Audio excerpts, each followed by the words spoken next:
Assalamualaikum everyone, welcome to my channel BioVibes with Dr. Namra.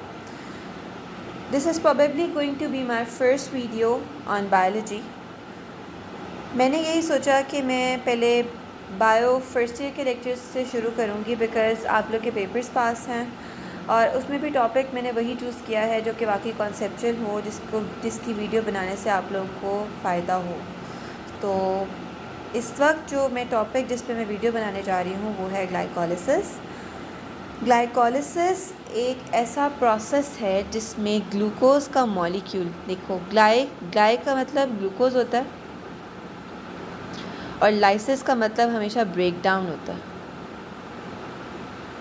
तो इस process में glucose जो है वो ब्रेक डाउन होगा। किस में ब्रेक डाउन होगा? ग्लूकोज पायरुविक एसिड के 2 मॉलिक्यूल्स बनाएगा। ग्लूकोज के अंदर 6 कार्बन्स होते हैं, 1 2 3 4 5 6।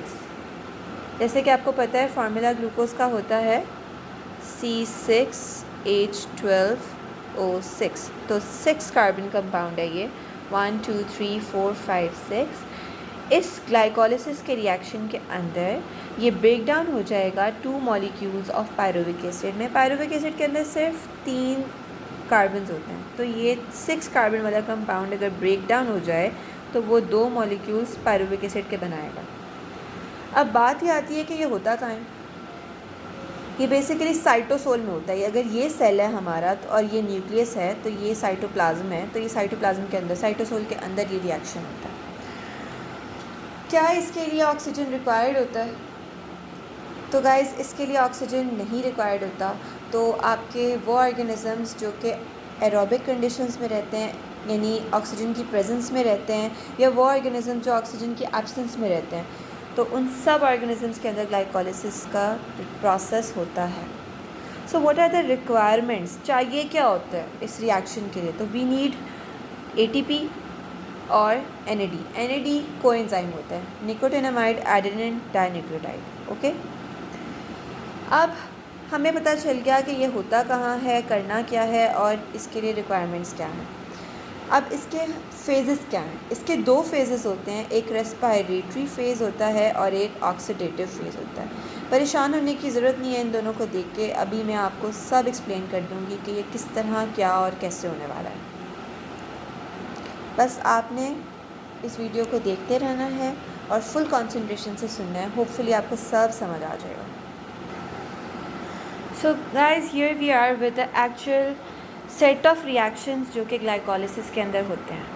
इस बड़े से रिएक्शन की सीरीज़ को देख के परेशान होने की बिल्कुल ज़रूरत नहीं है, बिकॉज़ अभी थोड़ी देर में ये बिल्कुल आसान लगेगा आप लोगों को और डाइजेस्ट करने में आसानी होगी।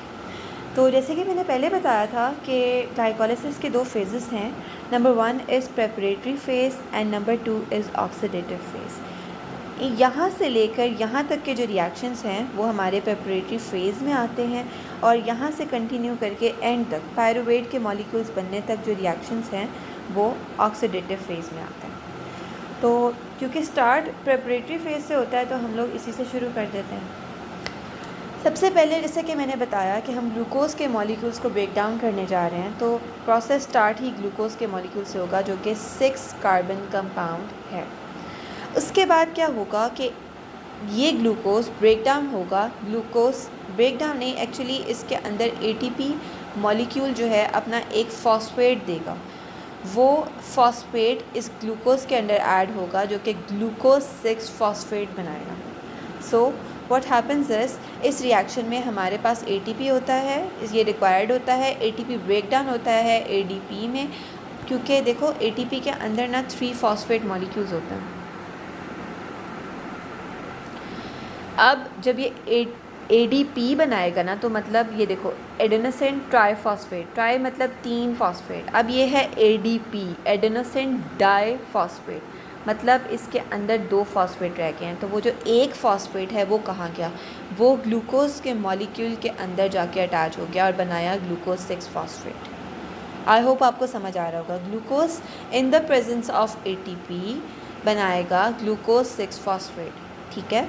अगले ही रिएक्शन में ये ग्लूकोज 6 फॉस्फेट अपना ही एक आइसोमर बनाएगा जिसका नाम है फ्रुक्टोज 6 फॉस्फेट, ठीक है। नेक्स्ट रिएक्शन में fructose six phosphate in the presence of an other molecule of ATP, जो कि अपना फिर एक फॉस्फेट डोनेट करने जा रहा है, बना देगा फ्रुक्टोज 1,6-बिसफॉस्फेट। ठीक है, पहले था ग्लूकोज, एक मॉलिक्यूल फॉस्फेट का लेके हमने बनाया ग्लूकोज 6-फॉस्फेट। ग्लूकोज 6-फॉस्फेट अपना ही एक आइसोमर जनरेट करेगा फ्रुक्टोज 6-फॉस्फेट। फ्रुक्टोज 6-फॉस्फेट जो है इन द प्रेजेंस ऑफ ATP बनाएगा फ्रुक्टोज 1,6-बिसफॉस्फेट। ठीक है, अब ये 6 कार्बन कंपाउंड्स चल रहे थे यहाँ से 1 2 3 4, ये सारे 6 कार्बन कंपाउंड्स हैं। अब ये फ्रुक्टोज 1,6-बिसफॉस्फेट ब्रेक डाउन होने लगा है 3 कार्बन कंपाउंड्स में। One is dihydroxy acetone phosphate. नाम बड़ा सा लग रहा है, याद करने में मुश्किल हो सकती है, मैंने शॉर्ट फॉर्म इसकी लिख दी है DAP। ठीक है, D dihydroxy, A acetone, P phosphate. ये याद ना रहे, DAP याद रह जाएगा एग्ज़ाम में, तो डाईहाइड्रोक्सी एसीटोन फॉस्फेट, इससे हमें ये मॉलिक्यूल याद रह जाएगा। और सेकेंड मॉलिक्यूल जो वो जनरेट करता है वो है ग्लिसरल्डिहाइड 3-फॉस्फेट। ठीक है, G3P। अब ये हमारा प्रेपरेटरी फेज़ हो गया पूरा।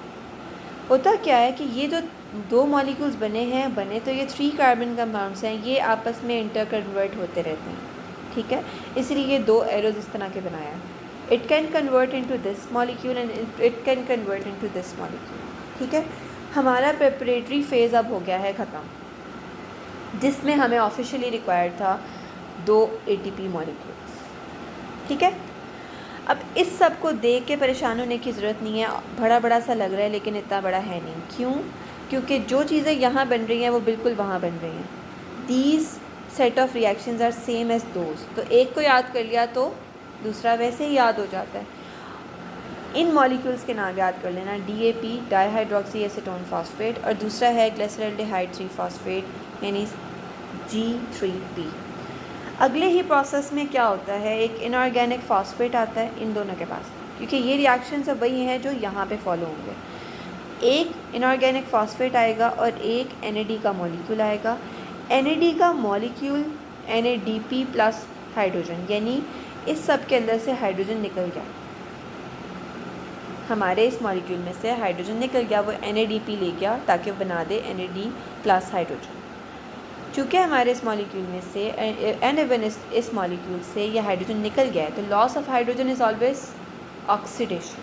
सो this reaction is appropriately known as oxidative phase. Oxidative phase इसी के नाम पे है कि हम लोग का एक हाइड्रोजन का जो हाइड्रोजन जो है हमारा यहाँ से निकल गया। ठीक है, same goes for this reaction. अब ये जो भी इनके कॉम्प्लिकेटेड से नाम है DAP या G3P, इसके बाद जो प्रोडक्ट बनेगा वो होगा 1,3-बिसफॉस्फोग्लिसरेट। यहाँ पे भी देखें बिल्कुल सेम नाम है, परेशान होने की ज़रूरत नहीं है। मैंने कहा ये सारे रिएक्शंस वो हैं जो यहाँ पर हैं। अब होगा क्या यहाँ पर, अब आपको जैसे मैंने पहले कहा था कि यहाँ पे 2 मॉलिक्यूल्स ATP के यूज़ हो रहे हैं। ATP हमेशा ना हाई एनर्जी मॉलिक्यूल होता है, तो वो ब्रेक डाउन हो रहा है ADP में।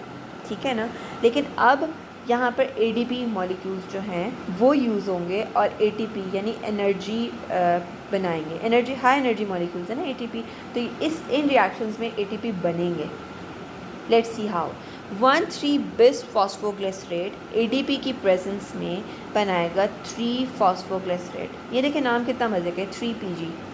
नाम क्यों मज़े का लग रहा है? क्योंकि हमारे यहाँ डॉक्टर्स में ना जो स्पेशलाइजेशन कर रहे होते हैं ना डॉक्टर्स, उनको कहते हैं PG, तो 3PG नाम याद करने में आसानी हो जाएगी। 3P से फॉस्फो एंड G से ग्लिसरेट। ठीक है, अब ये 3PG ब्रेक डाउन होगा 2PG में, so what is that, two phosphoglycerate. I hope अभी तक याद करने में आसानी रही होगी। अब हम नेक्स्ट रिएक्शन में वाटर का मॉलिक्यूल निकलेगा और बनाएगा PEP, that is phosphoenol pyruvate. अब इतने सारे मुश्किल नाम याद करके परेशान होने की ज़रूरत नहीं है। हमारा फाइनल प्रोडक्ट आ रहा है वो है पायरुवेट, तो यहाँ पर पायरुवेट बन गया।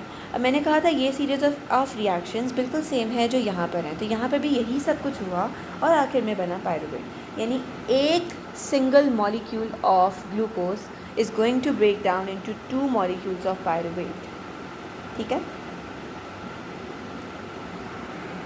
आई होप याद करने में मुश्किल नहीं रहा होगा।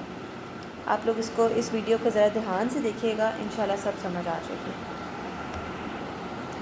अब एग्ज़ामिनर अगर कहता है कि what are the series of reactions that take place in glycolysis, so these are the steps.